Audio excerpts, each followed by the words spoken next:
या बातम्यांचे प्रायोजक आहेत मेसर्स पुरुषोत्तम नारायण गाडगीळ, सराफ आणि जवेरी यांच्या शाखा महाराष्ट्रापासून कर्नाटकपर्यंत वेगळ्या वेगळ्या डिझाईन्स आणि आकर्षक डिस्काउंटसह मेसर्स पुरुषोत्तम नारायण गाडगीळ। ताज्या बातम्यांसाठी पाहत रहा तिचा सागर न्यूज। 19 आलिशान गाड्या, 716 कोटींची मालकीन, कोण आहे देशातील सर्वात श्रीमंत महिला आमदार? आपल्याकडे अनेकदा चर्चा रंगते ती बड्या सेलिब्रिटींच्या संपत्तीची किंवा मोठ्या उद्योजकांच्या श्रीमंतीची। ग्लॅमरस चंदेरी दुनिया असो वा खेळाचे मैदान, महिलांनी आज प्रत्येक क्षेत्रात आपले नाव कोरले आहे।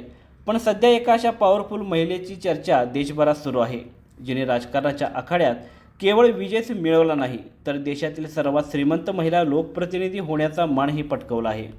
ही गोष्ट आहे आंध्र प्रदेशातील वेम्मिरेड्डी प्रशांती रेड्डी यांची। नुकत्याच प्रसिद्ध झालेल्या एडीआरच्या अहवालानुसार प्रशांती रेड्डी यांनी केवळ आंध्र प्रदेशच नाही तर संपूर्ण देशातील सर्वात श्रीमंत महिला आमदार म्हणून नाव नोंदवले आहे।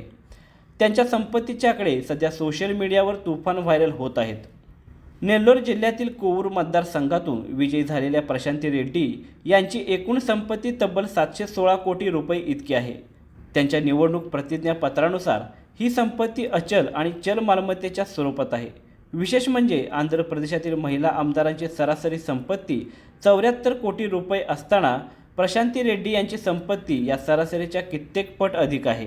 केवळ बँकेतील पैसेच नाही तर त्यांच्या ताफ्यात सुमारे 19 आलिशान गाड्या आहेत। यामध्ये मर्सिडीज बेंझ, ऑडी, BMW आणि टोयोटा वेलफेअर यांसारख्या अतिमहागड्या वाहनांचा समावेश आहे।